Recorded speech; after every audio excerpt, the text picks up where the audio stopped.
Liberando su potencial. Hablando de potencial humano, ¿alguna vez se han preguntado a qué se debe la gran disparidad de resultados y desempeño entre una persona y otra?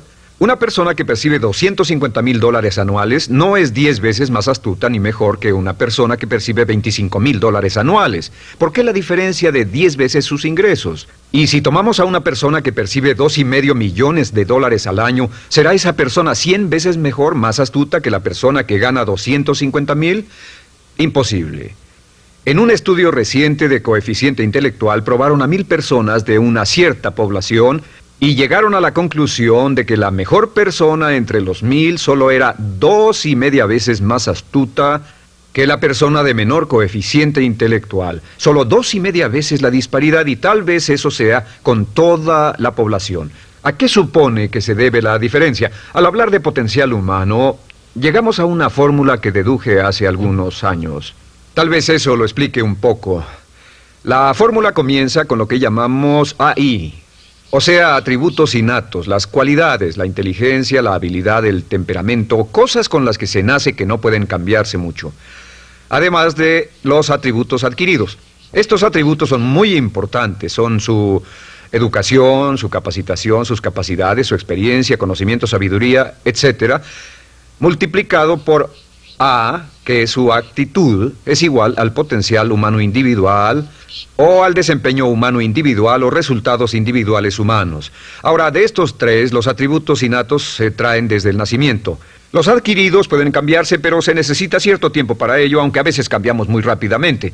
Cierta información valiosa puede cambiar dramáticamente su eficacia, pero las actitudes pueden aumentarse o disminuirse dramáticamente en segundos. Cada vez que mejoramos nuestra actitud, multiplicamos todas nuestras capacidades. Una actitud ha sido llamada acertadamente el lenguaje más importante del ser humano, la palabra más importante del idioma en el humano.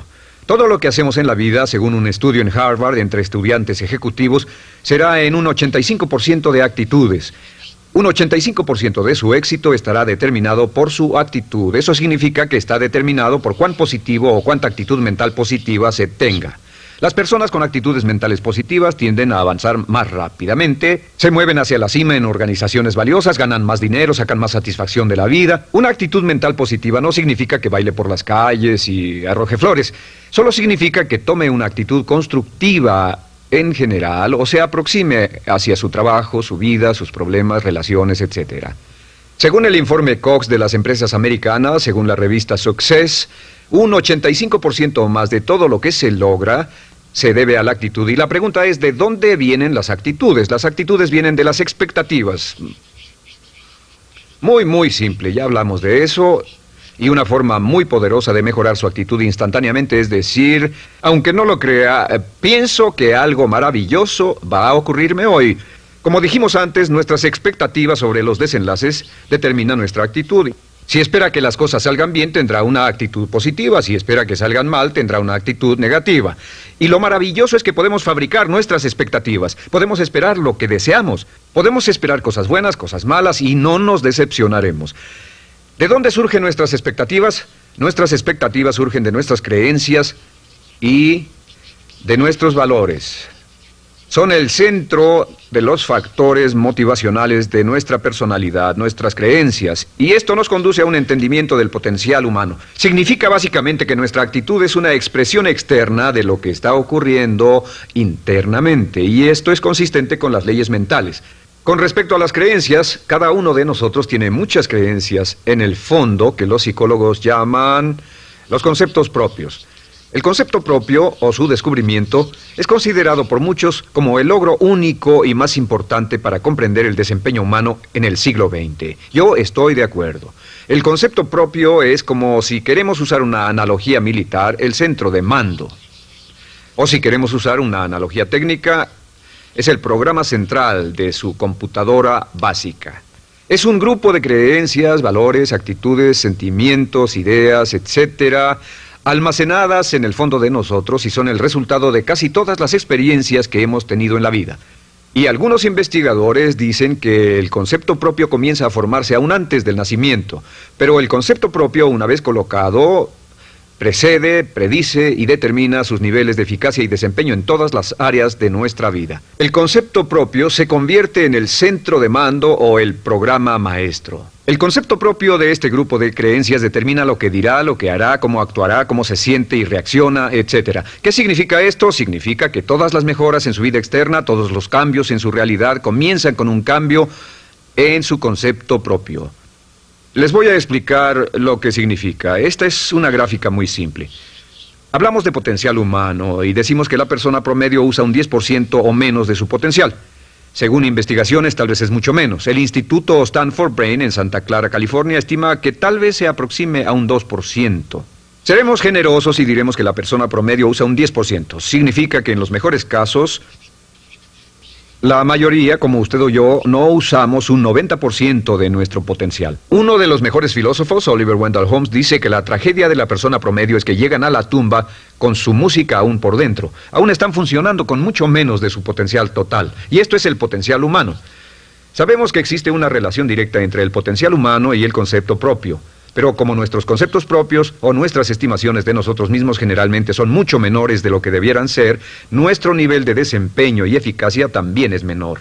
Sabemos que nuestro concepto propio es altamente subjetivo.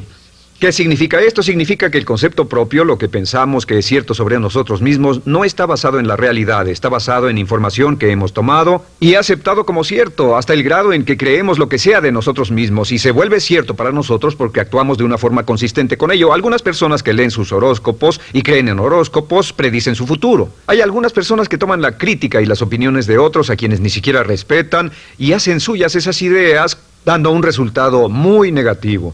Lo que piense, lo que acepte como cierto, se vuelve cierto para usted. También sabemos que como adultos tenemos una variedad de conceptos propios. Tenemos un concepto propio de cómo vestirnos, cuánto pesamos, lo que comemos, lo bien que podemos hablar en público, qué tipo de padres somos, qué tipo de hijos somos con nuestros padres, qué tipo de esposo o esposa somos, qué tipo de amante, de conductor. Lo interesante de manejar es que todos los hombres tienen un concepto muy positivo con respecto a esto. Las mujeres no entienden esto, pero los hombres nacen con un genio inherente para manejar. Todos los hombres son choferes excelentes. Si no lo creen, todo lo que tienen que hacer las mujeres que están viendo esto es pensar en la última vez que trataron de corregir la forma de conducir de un hombre y recordarán que no obtuvieron buenas respuestas. ¿Cómo respondemos ante alguien que desafía nuestro concepto propio, sugiriendo que no somos las personas que pensamos ser? Estamos a la defensiva, nos enfadamos, nos irritamos, es difícil que nos traten. Tenemos un concepto propio de lo creativos que somos, lo inteligentes, lo rápido que leemos, lo bueno que somos en los deportes, y si practicamos una gran variedad de ellos, tenemos un concepto propio para cada uno de ellos. Tenemos un concepto propio de lo bien que cocinamos, de lo bien que educamos a nuestros hijos, de lo bien que limpiamos nuestra casa, los autos que manejamos, etc. Y también de lo que valemos por lo que ganamos. Es muy interesante saber que nunca ganamos más del 10% de nuestro concepto propio en ingresos. Nuestro concepto propio determina nuestro nivel de ingresos. Este nivel de concepto propio se llama zona de confort. Y aunque querramos más dinero, veremos que la tendencia humana natural de todas las actitudes es luchar por lograr entrar a la zona de confort y luego quedarnos ahí.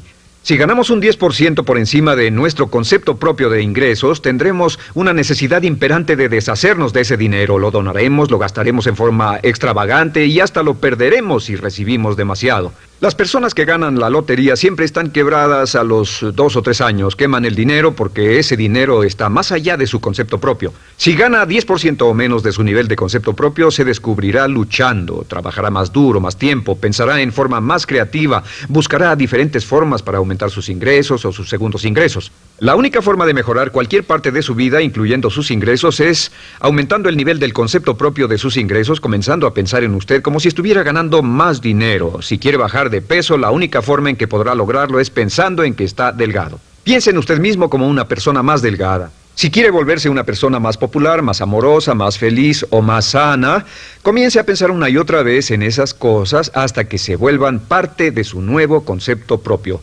Hablaremos de eso más adelante. Es una parte esencial de la programación de su mente hacia el éxito. Su concepto propio global está determinado por el promedio de sus conceptos propios en las áreas que considere importantes. Ahora, su concepto propio está formado de 3 partes críticas. La primera parte del concepto propio es el ideal propio. El ideal propio es la persona que más desearía ser, es su idea de lo que constituye un ganador, es su visión ideal de lo mejor que puede ser usted. Nada más, una de las cosas que sabemos de las personas con éxito es que las personas con éxito tienen ideales propios muy claros, ideales claros de quién quieren ser en el futuro. Las que no tienen éxito tienen ideales muy vagos. El número 2 es la autoimagen. La autoimagen es como un retrato de cómo se ve a sí mismo y lo que piensa de sí mismo. La autoimagen es el espejo interno, es como se percibe a sí mismo ahora en su desempeño actual, en forma cotidiana. La tercera parte es su autoestima. Su autoestima es cómo se siente consigo mismo. Cómo se siente consigo mismo es la fuerza motriz, el motor, la fuerza poderosa dentro de su subconsciente. Es la fuerza de energía dentro de su concepto propio y determina casi todo lo que le pasa. La mejor definición de autoestima es cuánto se agrada a sí mismo. Cuánto se agrada a sí mismo como esposo, cuánto se agrada a sí mismo como empleado, cuánto se agrada a sí mismo como jefe, como inversionista, como orador profesional, como atleta, etcétera. Según se agrade a sí mismo, su nivel de autoestima, su sentimiento emocional global respecto a cualquier área de su vida, determina su desempeño y su eficacia en dicha área. Lo sorprendente es que se convierte en lo que piensa, su concepto propio es maleable, su autoestima puede formarse repitiendo una y otra vez: me agrada mi persona, me agrada mi persona, me agrada mi persona. Me agrada mi persona, me agrada mi persona, me agrada mi persona. Entre más se repita, me agrada mi persona, me agrada mi persona, entre más lo repita una y otra vez, más crecerá su autoestima, y entre más crezca su autoestima, más crecerá su concepto propio global. Cuando crezca su concepto propio global, su desempeño será mejor en todo lo demás que emprenda. Cada vez que diga, me agrada mi persona, me agrada mi persona, me agrada mi persona, me agrada mi persona, me agrada, será como bombearse psicológicamente. Todo lo que pase que haga que su autoestima suba, hará que se comporte mejor. Todo lo que haga que su autoestima baje, hará que se comporte peor, que cometa errores, que sea infeliz, etc. Un punto crítico de agradarse a sí mismo, sobre autoestima y agradarse a sí mismo, es que, número 1, nunca puede querer a nadie más de lo que se quiere a sí mismo. Que su nivel de autoestima es determinante de la calidad de relaciones que tenga con los demás. Y número 2, es que nunca puede esperar que nadie más lo quiera o respete más de lo que se respeta a sí mismo. Cuanto se agrade o se respete a sí mismo, determina sus actitudes hacia usted. Todas las escuelas de psicología actualmente están de acuerdo en el hecho de que depende de lo que usted realmente se quiera y se respete a sí mismo como un ser humano valioso e importante, tiene efecto sobre todo lo que le pase. Cuánto se agrade a sí mismo, y lo que puede hacer es mejorar su autoestima diciendo: me agrada mi persona, me agrada mi persona, me agrada mi persona, me agrada mi persona. Y esto nos lleva a la pregunta: ¿de dónde viene el concepto de autoestima? Y descubrimos que el concepto propio es maleable, puesto que no nace con este concepto propio, no nace con ninguna idea sobre sí mismo, no nace con autoimagen ni autoestima. Nace, en cierto modo, como potencial propio. Es la mejor forma de plantearlo. La persona promedio llega al mundo como potencial puro. Y no tiene el concepto propio de que todo lo que es ahora, todo sentimiento que tiene, toda actitud o valor, tuvo que aprenderlo en el transcurso de su vida. También sabemos que el niño llega al mundo con una necesidad imperante de amor y contacto. Y como una gran cantidad de investigaciones lo indican, necesitamos mucho amor y contacto durante toda nuestra vida, pero en especial durante nuestros años de formación, porque de niños aprendemos quiénes somos, cuánto valemos, si somos importantes, inteligentes, amorosos, chistosos. Todo esto lo aprendemos por la forma en que nuestros padres nos tratan. Si nuestros padres, nuestros parientes, tíos o tías, en especial nuestros padres, nos tratan como si fuéramos realmente importantes, crecemos pensando que somos realmente importantes, pero si nuestros padres no lo hacen, pasa algo más. Sabemos que los primeros años de vida son los más importantes para el desarrollo del concepto propio, que un niño comienza a partir de cero. El niño nace sin saber quién es él o ella. Son sumamente valiosos el primero, segundo, tercero, cuarto y quinto años de vida.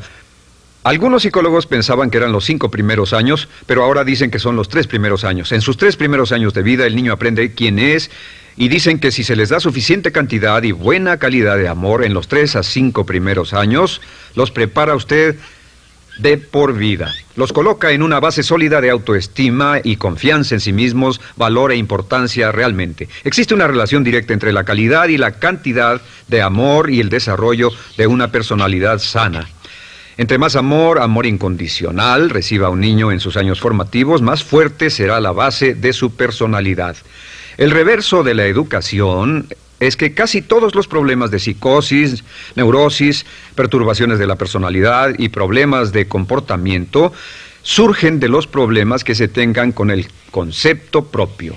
Ahora observemos a los adultos. Aquí está nuestra personalidad adulta. Si nos observamos, podemos llegar a reparar nuestras bases, por así decirlo, repitiéndonos una y otra vez: me agrada mi persona, me agrada mi persona, me agrada mi persona, y llevamos ese concreto reparador hacia la base de nuestra personalidad. Los niños necesitan el amor como las rosas necesitan la lluvia. Los niños que carecen de amor a menudo mueren por escasez de amor. Es una enfermedad llamada marisma. Ahora, ¿qué más sabemos sobre los niños? Sabemos que los niños llegan al mundo con dos atributos notables. El primero es que no sienten temor. Los niños nacen sin temores. No temen a nada excepto a caerse y a los ruidos fuertes. Y esto se expresa en sus actitudes: yo puedo. Los niños llegan al mundo pensando que pueden hacer cualquier cosa, y quien haya criado a un niño hasta la edad de 3, 4 o 5 años sabe que debe pasar esos primeros años evitando que se maten, porque son como pilotos japoneses, porque no le tienen miedo a nada. Su segundo atributo es que llegan al mundo totalmente espontáneos. Dicen lo que quieren, hacen lo que quieren, son totalmente desinhibidos. Totalmente. Ellos no temen hacer nada de lo que desean, y esto se expresa en su actitud: no quiero. No tengo que hacerlo. Si ha tratado de controlar a un niño, lo habrá visto. Lo primero que dicen cuando comienza a darle órdenes, lo primero que aprenden es: no tengo que hacerlo. Claro, a veces cambiamos sus mentes de una u otra forma, pero estos son los dos atributos con los que los niños llegan al mundo. Llegan al mundo sin temores y desinhibidos. ¿Qué significa esto? Significa que nuestro derecho innato natural es no ser temerosos y ser desinhibidos. Y solo cuando podemos crear la misma situación en nuestra vida adulta, cuando no tememos y somos desinhibidos, nos sentimos a gusto con nosotros mismos. Las mejores organizaciones, las mejores compañías son las que crean un ambiente donde nos sentimos sin temores y sin reservas para ser nosotros mismos y para hacer lo mejor de nosotros. Al crecer descubrimos que los niños aprenden de dos maneras. La primera es por imitación. Imitan a uno o a ambos padres, en especial al padre dominante. Algunas veces el padre dominante cambiará cuando crezca el niño, y a veces los niños imitan al padre, a veces a la madre, pero aprenden por imitación. Muchas características y hábitos que tenemos como adultos los aprendimos de nuestros padres. ¿Alguna vez ha tenido la ocasión de gritarle o reñirle a uno de sus hijos? Verá que le dice las mismas cosas que le dijo su padre a usted cuando era niño. Así que imitamos. A veces imitamos su caminar, a veces su forma de hablar, a veces imitamos sus valores, sus creencias, etc. Aunque esos valores y esas creencias no tengan ningún valor. ¿Por qué? Porque nuestros padres eran así cuando nosotros éramos niños. La segunda forma en que aprendemos es pasando de la incomodidad, lo que no se siente bien, hacia la comodidad. Freud llamó a esto el principio del placer. O sea que nos movemos hacia aquello que nos hace sentir cómodos, lo que nos da placer, lo que nos hace sentir bien con nosotros. Nos movemos de la incomodidad hacia la comodidad. Así es como aprendemos a no mojar el pañal, por ejemplo. Sabemos que no es agradable caminar con popó o pipí en nuestros pañales. Vemos lo que hacen nuestros padres, vemos lo que nuestros parientes hacen y decimos: estas personas no hacen lo que yo. Así aprendemos a caminar y lo demás. Así que de la incomodidad hacia la comodidad. Durante toda nuestra vida, por cierto, así es como aprendemos. Imitamos leyendo lo que otras personas hacen, estudiando libros y en el trabajo, imitamos cuando vamos a la escuela, y hacemos lo que nos da resultados positivos, lo que nos da refuerzos positivos, y hacemos cada vez menos las cosas que nos causan incomodidad o dolor. Ahora, muy temprano en la vida, como equivocación o como resultado de una equivocación que los padres cometen en la crianza, los niños comienzan a aprender hábitos y patrones negativos. Los patrones y hábitos negativos tienen sus raíces principalmente en la crítica destructiva. La crítica destructiva comienza muy temprano en la vida, a veces en los primeros meses. Y la crítica destructiva la usan los padres para dirigir y controlar a sus hijos. Desafortunadamente, tiene un efecto muy peligroso y dañino sobre nosotros, ya que la crítica destructiva tiende a minar la integridad de la personalidad del niño. Muchos de nosotros, incluyéndome a mí y a muchos de ustedes, nos hemos visto minados y heridos por la crítica destructiva más que todas las guerras en la historia. Ahora, como resultado de la crítica destructiva, comenzamos a desarrollar hábitos y patrones negativos. Los patrones de hábitos negativos son respuestas condicionadas hacia los estímulos. Los patrones de hábitos negativos se desarrollan en los inicios de la vida. Se desarrollan como resultado de una repetición del temor y el dolor una y otra vez. Se desarrollan como resultado de la crítica destructiva, el castigo físico, etc. En los inicios de la vida comenzamos a desarrollar dos manifestaciones que nos persiguen durante toda nuestra vida y más que ninguna otra cosa inhiben nuestro potencial. La primera es la llamada patrón de hábito negativo inhibido. El patrón de hábito negativo inhibido se aprende cuando al niño le dicen una y otra vez no. Aléjate de ahí, no toques eso, y se le castiga. Cuando el niño intenta algo nuevo, o se involucra con algo, o huele algo, o derrama algo, o rompe algo accidentalmente, el padre estalla y se enfada mucho. Como ven, el niño está impulsado por la curiosidad insaciable de explorar su mundo. Y lo que pasa es que cuando lo explora o se interesa y echa a perder algo, si el padre reacciona golpeando al niño, el niño comienza a pensar cada vez que intento algo nuevo, cada vez que intento algo diferente, cada vez que voy más allá de mis límites, cada vez que me salgo de mi zona de comodidad, cada vez que no juego sanamente, me golpean, me castigan, me lastiman, me envían a mi alcoba y me siento mal. Y muy pronto el niño desarrolla el sentimiento de no puedo, no puedo. No puedo. Cada vez que trato algo diferente, me castigan. No puedo, no puedo, no puedo. Es como la respuesta de Pavlov. Pavlov sonaba la campana y le daba de comer a un perro, y el perro salivaba, y Pavlov alimentaba al perro. Mientras sonaba la campana, el perro salivaba y siguió haciendo eso, y después Pavlov solo sonaba la campana y el perro salivaba. Lo que pasa en la vida adulta es que esto crea lo que llamamos temor al fracaso.